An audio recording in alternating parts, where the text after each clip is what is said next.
Welcome to Amplify, a podcast from YWCA Enid. I'm your host, Courtney Dennis, and we're so glad you're here. Amplify was created with a simple but powerful purpose: amplifying voices, building community, and creating sustainable impact. Through this podcast, we'll share conversations with the people who make our community stronger: advocates, partners, survivors, leaders, and neighbors who are all working together in different ways to create change. At YWCA Enid, our mission is rooted in eliminating racism, empowering women, and promoting peace, justice, freedom, and dignity for all.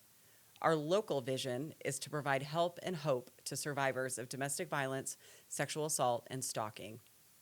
We serve 3,000 to 5,000 survivors each year in Garfield, Grant, Blaine, Major, and Kingfisher counties of Northwest Oklahoma. Every day, we see the power of community, resilience, and compassion, and this podcast is one more way for us to share those powerful stories. In each episode, we'll highlight the work being done in our community, explore the challenges people are facing, and most importantly, amplify the voices that deserve to be heard. For our first episode, we're starting with the history of YWCA Enid itself: how we began, how we've grown, and how more than a century of service has shaped the programs and resources we provide today. Whether you're a longtime supporter, someone just learning about YWCA Enid for the first time, or simply someone who cares about building stronger communities, we're glad you're here. Before we begin today's episode, we want to take a moment to thank our Advocate of the Month, Jones Enid Advisors, for their support of this podcast and the work we do at the YWCA. April is Sexual Assault Awareness Month, a time dedicated to raising awareness, supporting survivors, and working together to prevent sexual violence in our communities. Conversations like the ones we have here on Amplify are an important part of that effort, helping bring education, resources, and understanding to the people that we serve. We're grateful to Jones Enid Advisors for standing with us this month and helping make these conversations possible. Their support helps amplify voices, strengthen our community, and continue the mission of empowering survivors and promoting safety and dignity for all. Thank you again, Jones Enid Advisors, our Advocate of the Month for Sexual Assault Awareness Month.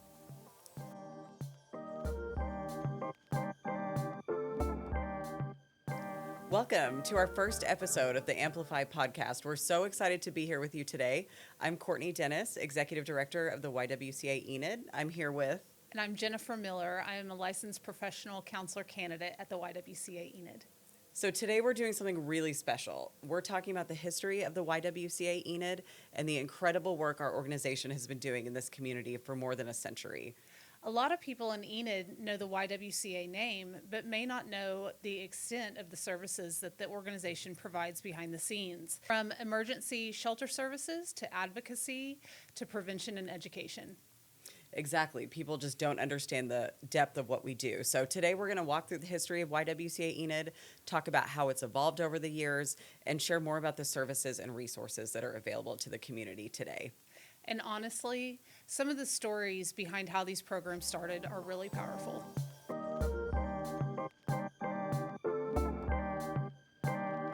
So YWCA Enid was first established in 1920, which means the organization has been part of this community for 106 years. That is huge. That's really incredible when you think about it. Over a century of responding to the needs of survivors and families in our community. And like many nonprofits, it started with a group of people who simply saw a need and wanted to make a difference. Which really sets the tone for the rest of the organization's history. Over the decades, the YWCA has continually adapted to meet new needs in the community. Which is so important because at the time that we opened in 1920, there were a lot of things happening for women's issues at that point. There was a societal movement, a rights movement. Women were given the right to vote, the agency to have a voice. So I'm really proud that we've been a part of this reframing women's empowerment in our society, especially in Enid, Northwest Oklahoma, where we have now been able to give people a voice who didn't have one. And Courtney, how do you feel that the organization has been able to stay consistent in their mission over the decades? I think that's a great question. We have remained consistent in what our mission is: to empower women, eliminate racism, and promote peace, justice, freedom, and dignity for all through a variety of ways. Our organizations, like the YWCA, have mattered historically because we're one of the first major organizations to take a stance on racial inclusion, like very early in the 40s. We have stayed consistent by sticking true to helping individuals. We have been pivotal in shifting the systems, filling gaps by supporting working women's independence through job training, education, and childcare. We have challenged injustice by pushing for systemic change. There were a lot of very brave women that stood up and said that we need a voice and we need a place at the table. So we have helped redefine what rights and opportunities women have. We started as a women's business lounge, actually in downtown Enid, in a small little office where we were able to give working women a place to fellowship and network, and we have evolved into the victim services that we are today because of the needs that were identified by those very strong, courageous women in our community. So we've been able to give those without a voice a safe space to heal and a place to fellowship and network and really empower women throughout the centuries. And I think that's really important. We have really evolved into being very culturally competent, serving marginalized groups consistently. Our services are very inclusive and affirming of all walks of life. And so I think that we have stuck true to that by really identifying what the needs of those communities are. Absolutely. I think that that's such a great reflection on how the organization has evolved over the years, and also how it has evolved to include all survivors, and regardless of the walk of life that you're from.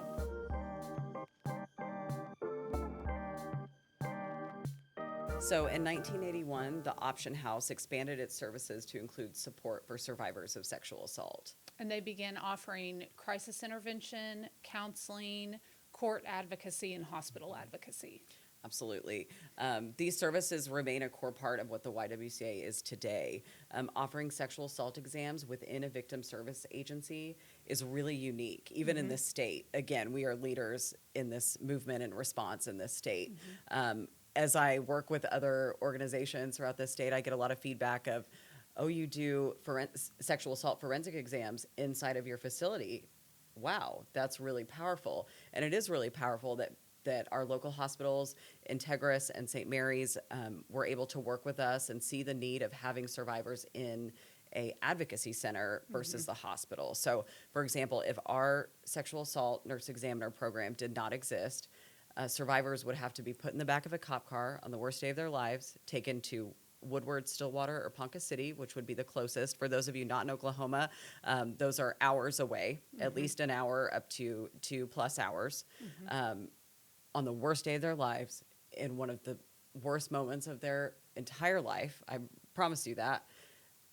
We don't need those people in the back of a cop car traveling hours and hours away to receive vital services.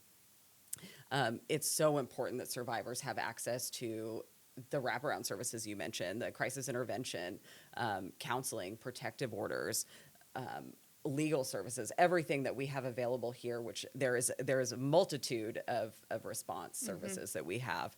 And I think it's really important to note that sexual assault can happen to anyone.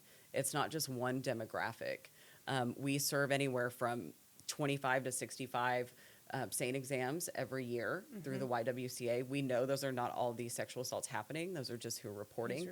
There are many barriers to reporting, especially in rural Oklahoma. But I think it's so important to know that this can happen to anyone. What we deal with at the YWCA, sexual assault, domestic violence, all of that, this is a human issue. Like, feeling safe is a human right. Absolutely. And it doesn't matter what race you are, what gender you are, what age you are, your socioeconomic status. If you're a member of the LGBTQ community, this happens to all of us. Absolutely. And I really want to drive that home, that it is okay to reach out for help. It is okay, regardless of where you fall in any of those categories, to know it does happen, and there are people here to help you. I think that's such a good point. In my clinical work as a counselor, I think some of the things that come up are sort of some myths around who domestic violence and sexual assault happens to. Absolutely. And that's just such a great point about how it can cross any socioeconomic lines, all cultures and demographics. No one is exempt. Absolutely. I think it's really important to say that to receive sexual assault forensic exam here at the YWCA or any of those supportive services, you do not have to prosecute. We are concerned about the medical and emotional well-being of that individual. We can certainly walk through the court process and be an advocate with them and kind of discuss what's going to take place, and help the survivor choose which option they'd like to pursue, whether prosecute or not. But that is not a requirement of services. So I just want, to be very clear about the only expectation we have is that we can help you in a moment of crisis. Absolutely. So, Courtney, you had mentioned that our primary concern is the physical and mental well-being of our clients. Absolutely. And I think it's also worth mentioning the importance of immediate crisis response. Yes, and that we do offer that. Absolutely. 24/7, 365. Absolutely. And it's important to our clients that come here for reasons like physical safety. And also safety planning, for example. I know that we know what safety planning means. Do you want to elaborate on that a little bit for our audience? Absolutely. I think that safety planning can vary from individual to individual. Sure. And it also can be based on a variety of different circumstances. But at the end of the day, what safety planning would be is sitting down with the client and talking through the circumstances and creating a plan in terms of this could include how they would exit their home. Sure. If they needed to take a different route to work, for example. Online safety.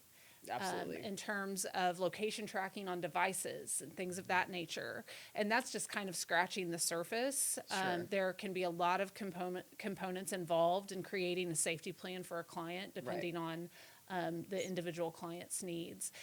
We would also probably work through a lethality assessment or stalking assessment as well. Can you share a little bit about the kind of questions that are asked in that lethality assessment? Really, like what we're doing with the lethality assessment and the safety planning is to see what level of danger that survivor is in. Absolutely. So I've seen, and I'm sure that you do this in your interviews with clients coming into counseling Absolutely. as an intake, to talk about questions like, does your abuser own a gun? Have you been threatened with your life? Have you been choked? We know that we've seen a big rise in strangulation, specifically with our domestic violence clients. And if somebody puts their hands around your throat, they're trying to kill you. Absolutely. And so that really raises the level of urgency, which kind of gets back to why immediate crisis response matters so much. Absolutely. There's also questions that we would be looking for information around substance abuse, for example. Also a little bit of history. So if things like some of the things that you have mentioned in terms of the physical abuse or threats, like if that has occurred over the last 12 months. So we kind of look for patterns as well. Sure. But we do just kind of a general assessment and history of the relationship or the situation to make a determination on the lethality assessment. Sure. And for sexual assault specifically, immediate crisis response is really important because the prime window for evidence collection and evidence preservation, if that survivor chooses to prosecute, again, they're empowered to make that choice through our programs, is 5 days. So while we can continue to provide that service and help outside of that 5-day window, in this instance of sexual assault, if you want that evidence preserved, it's best to contact us immediately. Do not take a shower, do not eat, do not drink. Right. Allow us to be able to preserve that evidence to help you heal through, the judicial process. And you can still make a decision to preserve the evidence without Yes, moving forward absolutely. with any type of prosecuting or anything of that Absolutely. nature. And even just, I know that our SAAM nurse, Michelle Baldwin, who is amazing, if somebody is hesitant, she'll talk through kind of what that looks like either way. We can take this evidence and collect this, and you can decide later. There are a lot of decisions and a lot of choices and a lot of just information coming at somebody like in that moment of crisis. So Absolutely. I think it's important to be able to give them an out to like, hey, let's collect this now, and you can, when you're in a less crisis survival mode state, kind of make that decision thoughtfully. Absolutely. And that also speaks to the importance of the immediate crisis response, because there are so many decisions that are presented to someone that has been sexually assaulted or someone that has been in a domestic violence situation. And so being able to receive that information, understand what your options are, understand what resources are available to you is all very important in those first several days Sure. after there has been an incident. And survivors are navigating a lot, as you mentioned. So it's important that we, as the YWCA, have made some very valuable community partnerships with law enforcement, locally, with our hospitals, with other victim services agencies. I really want to make sure that we promote the Care Campus. They're a huge partner agency of ours. Yeah. In terms of, we are the only two agencies in Enid providing forensic exams. We both work with Michelle Baldwin, are working to actively expand that program with additional forensic nurse. But if an individual is 16 years and older, they come to the YWCA for that service. 15 years and younger, they go to the Care Campus. So they're one of our biggest partners, especially as related to sexual assault. But even our partnerships with agencies like United Way of Enid in Northwest Oklahoma that help us fund these programs, Integris Hospital that helps us fund specifically the SANE program. I mean, they're so important to make sure that survivors are given all of the services they need, the coordinated support, and make sure that when someone reaches out for help, they're met with the care they need, clarity, access to those resources. And so those partnerships are so important. It matters because there's not one agency that can meet all these needs. Right. We all have a different role in the survivor's healing process, in the crisis intervention process. So I think that we have been very fortunate to have a great community and great partners that just want to help. Absolutely. And then in addition to the partnerships that we have in the community that help support the survivors of sexual assault, we also have a volunteer program for anyone that wants to get involved and be of assistance to survivors, which is our SARA program, the Sexual Assault Response Advocate Program. And that's a great way for an individual who maybe has a heart for this, or maybe has experienced sexual assault or domestic violence, to make a very immediate, very powerful impact on someone. The role of the SARA is to sit with the survivor during the forensic exam process. These are volunteers from our community that want to make that impact. We'll train them in 36 hours of advocacy.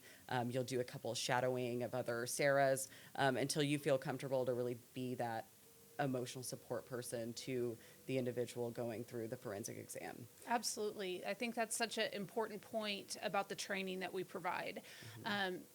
Some of the questions that have been posed to me are around, well, how would I do that? How could I be helpful to someone? I have no experience with this. And so I think that's just a really great point, that experience isn't needed.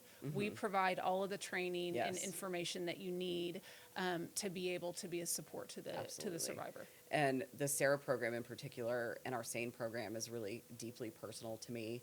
I have worked at the YWCA for over a decade in a multitude of roles. And during the time that I've been involved with the agency over the last 10, 15 years, I was able to serve as a SARA and really be there with that individual. And that was so important because I mentioned that, I had that many of us have some personal tie to this mission. Absolutely. And so I am a survivor of sexual assault as a child, as a result of a home invasion. And I didn't know at the time, at like 14, being in this crisis moment, that you could have an advocate to sit with you. Like, I wish I had had somebody there with me. So I think, it's very, very personal to me and what we're doing through these programs. And it's just so important that if you have a heart to help, and maybe you've had that personal experience or know somebody who has, because truly we all do, almost half of all Oklahomans will experience some sort of domestic or sexual abuse in their lifetime, that's a way that you can really give back and make a difference. Like, I wish I'd had that. Absolutely. And I just think it's really courageous of you, Courtney, to take your experience that you lived and pour into people in our community.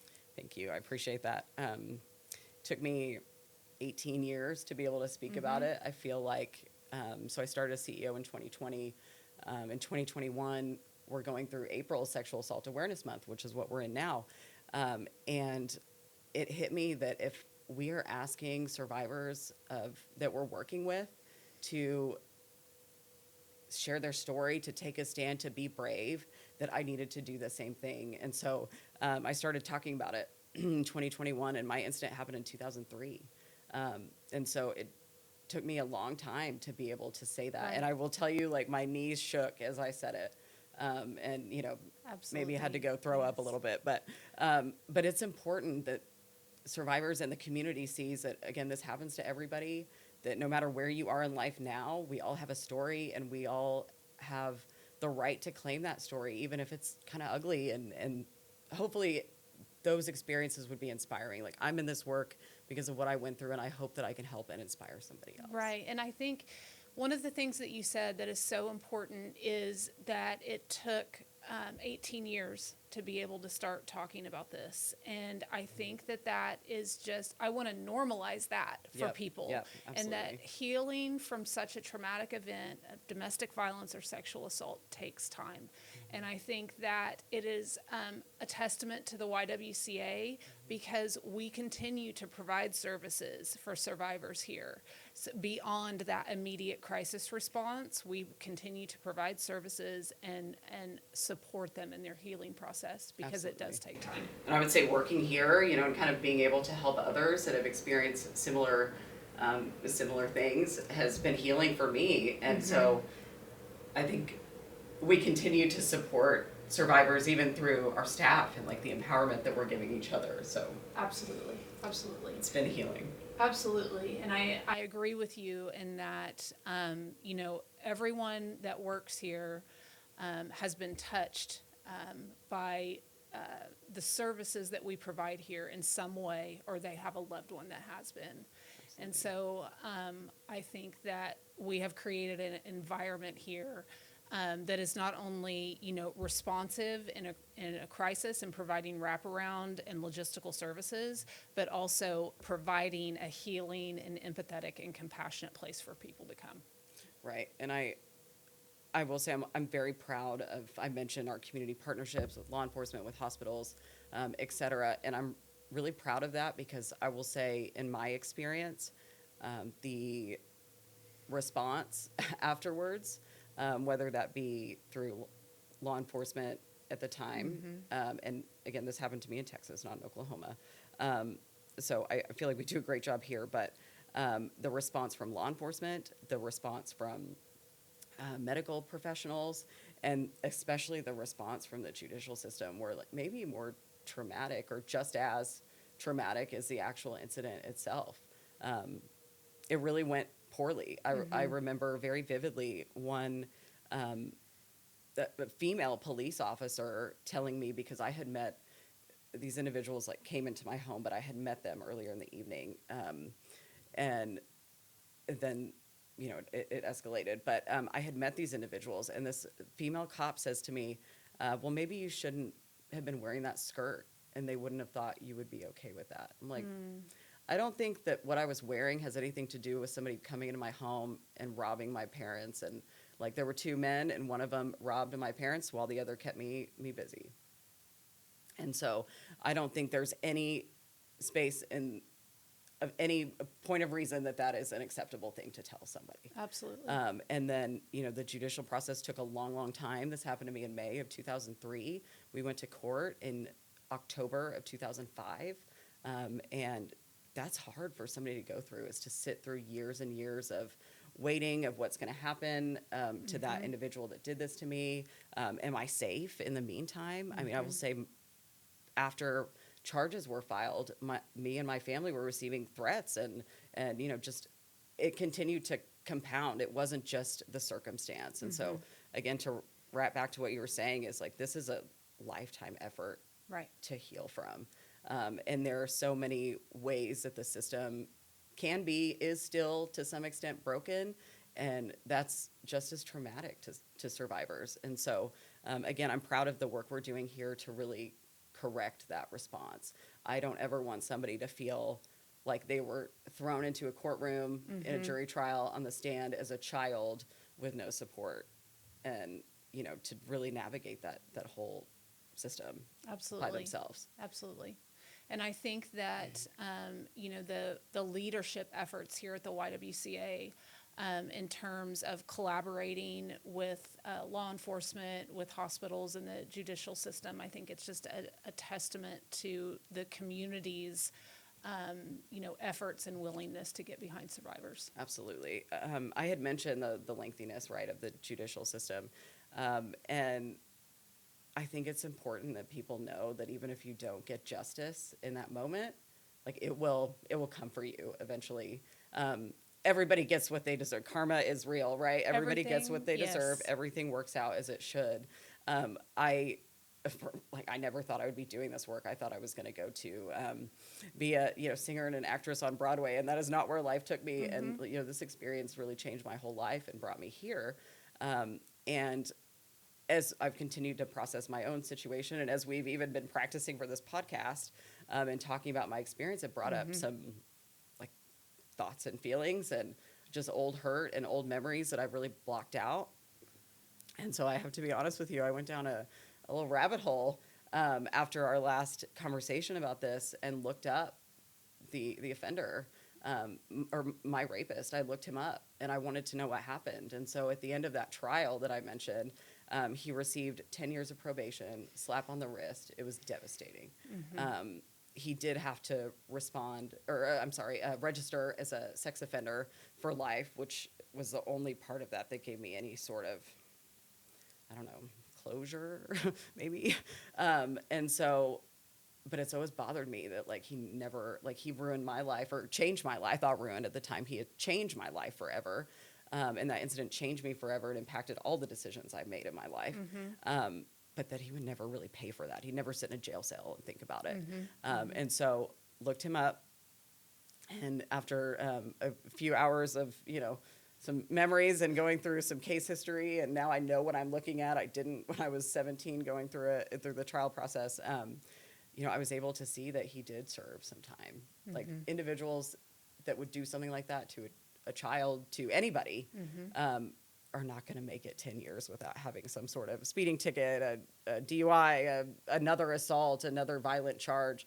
And so it was really like healing to see that he spent some time in prison for Absolutely. 2+ years, and that his sentence extended longer than that 10 years because of the fact that I was able to stand up to him and be brave in that moment. Because So what that's happens in huge. darkness always comes to light. For sure. Absolutely. And so, sorry, thank you. It was really healing to see that. And I'm so glad, and I feel great about it. I hope he had a great time sitting in jail. But I just want that message to be really clear, because I think a lot of people that we work with are frustrated with the response, with the system, with the judicial process, with feeling like that the victim has the most rights. Like sometimes our criminal justice system, because everybody deserves rights, the one being prosecuted has more rights than the victim, it feels like. And so I just hope that sharing that with you can inspire somebody to know, if it doesn't go as you think it should in that moment, like, hold on, because it will. Like, you will rise like a phoenix from the ashes, right? And they will get what they deserve. Absolutely. Absolutely. And I think that, if there's anyone watching this that has been sexually assaulted or has been in a domestic violence situation and had to navigate the processes that may come afterwards, right? Whether that be legal processes or the judicial system. I just want to point out that there is oftentimes some shame, embarrassment that survivors start feeling after the incident or series of incidents, and while working through all of that. And so the support is here. The support for all of that is here. We will support survivors as long as they need, in whatever capacity they need us. And so I think that's important to note, that this, as you said, is a lifetime of recovery. If you need counseling for a decade, that's okay. We're here for you. If you need our legal services for a long time, we're here for you. And so we'll stand with you and beside you as long as is needed for healing. Absolutely.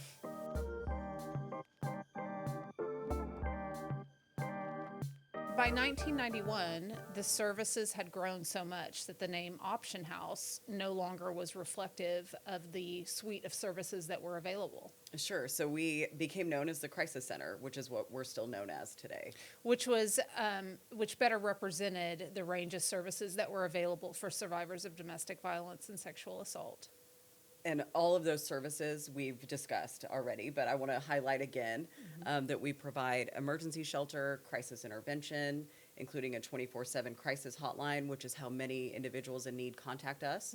They can call us, they can text us, they can DM us on social media.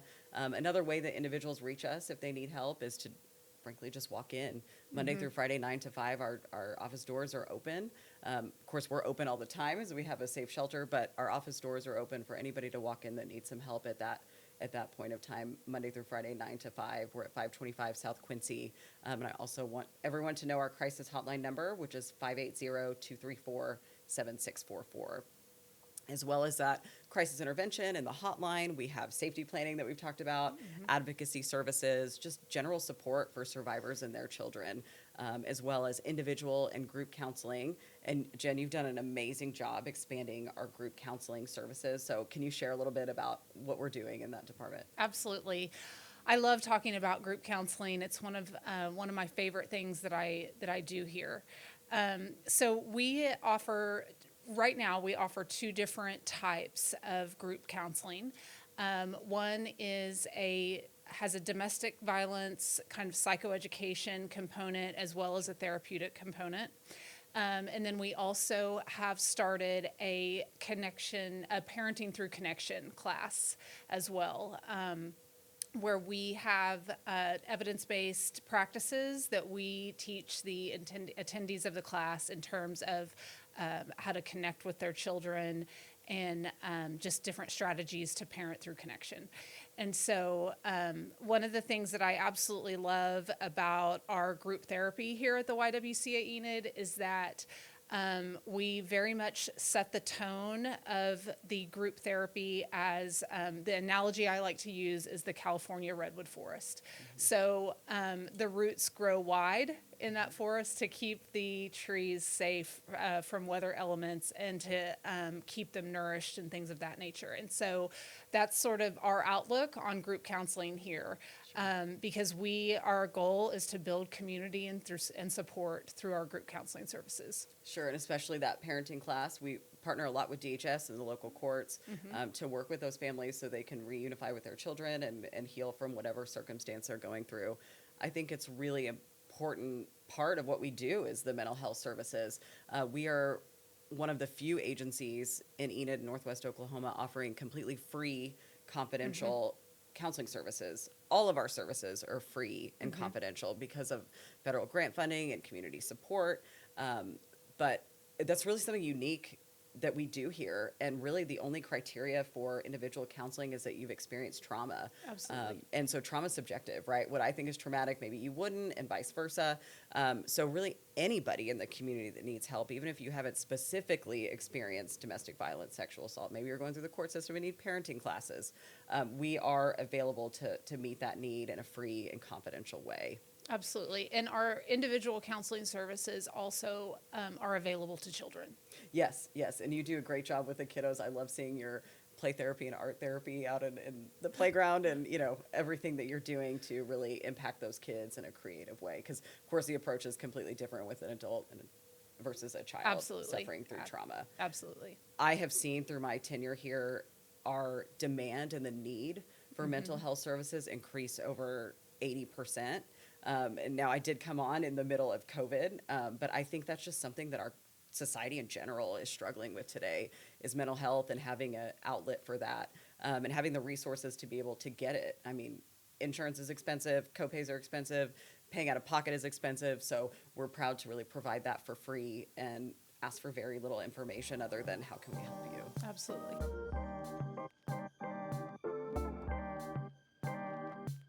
One of the things that I like to share with the young people in the community when we do our education programs at different schools is that we are all born with something called intuition, and it is very Yes. real. Yes. And if there is Yes. something about the situation that is telling you that just something is not right, then it's time to start Something is asking not some right. questions and seek resources. Absolutely. I'll never forget, I've shared a bit about my personal history. I will never forget that night that I felt this like deep, guttural, just something bad is going to happen. Like, I don't know what that is, but I'm in trouble somehow. And it was before even the situation unfolded. Like, your body responds and knows and picks up on cues a lot quicker than our brain does, because our brain can rationalize any of those things. Absolutely. Maybe my stomach just hurts. Maybe I'm overreacting, no big deal. You need to listen to your intuition. Your body Absolutely. knows when you're in danger and there's something wrong. Our fight or Absolutely. flight systems are strong. Yes, And yes, powerful. absolutely. And if that comes up, that's a time to reach out to a counseling resource, reach out to the YWCA, and just ask some questions. Yeah. Yeah. Even if you're concerned about a family member or a loved one, a friend, a church member, we're always happy to talk through what abuse looks like, how it might be applicable in that situation, how you can help them, because we are the experts and we are here to tell you. We don't expect everybody to know. And I love being able to have those conversations and really educate the community. We do very important work through community awareness and prevention, youth prevention. We don't want to respond to the crisis only. We want to be a Right. part of the solution and a part of that prevention, of the preventing the violence and the abuse before it even starts. So that's why outreach is so important.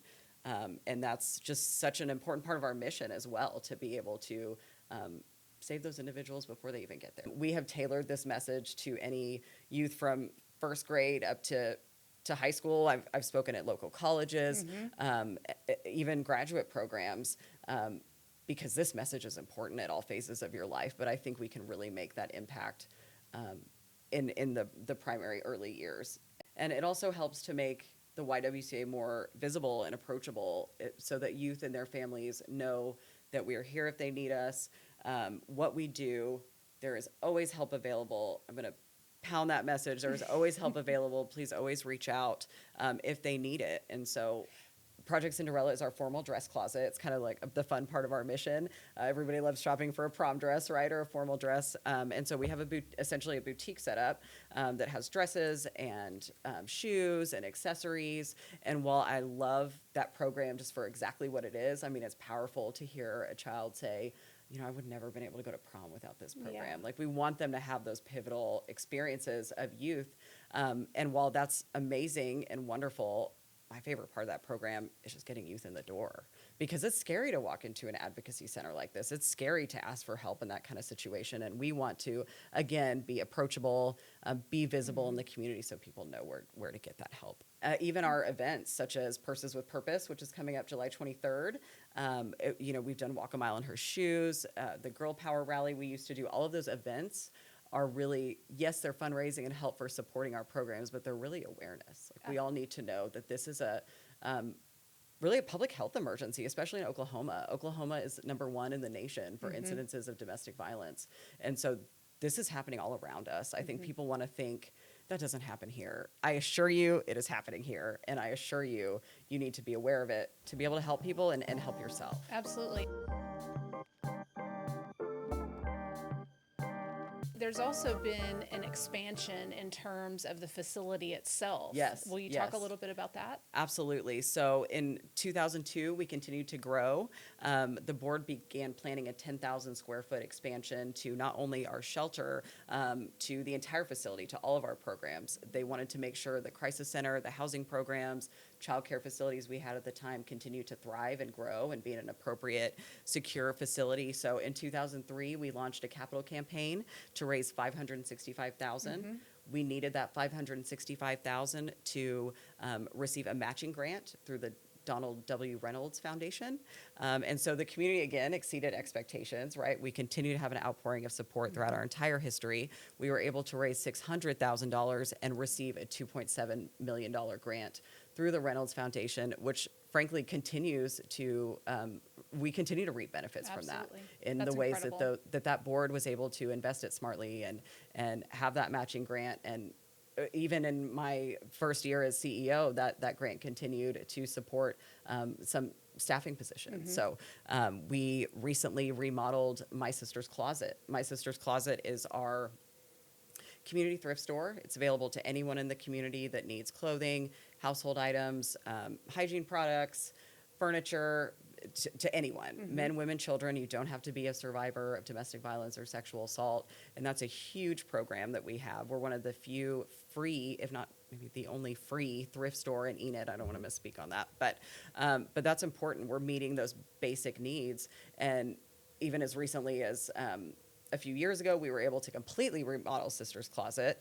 But recently we received community support through the Community Development Block Grant to remodel our flooring and do some other much needed improvements to continue to provide those resources to the community. I think having, it's underestimated how important it is to have a appropriate, accessible, spacious, comfortable facility for people to come into and get their needs met. Absolutely. In 2020, YWCA Enid celebrated 100 years of service to the community.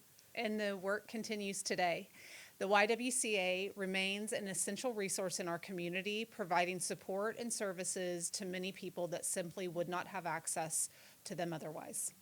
And if you want to learn more about the YWCA, get involved, or support the mission, we encourage you to connect with us. Thank you for joining us today and learning more about the history and the impact of the YWCA Enid. And we'll see you next time.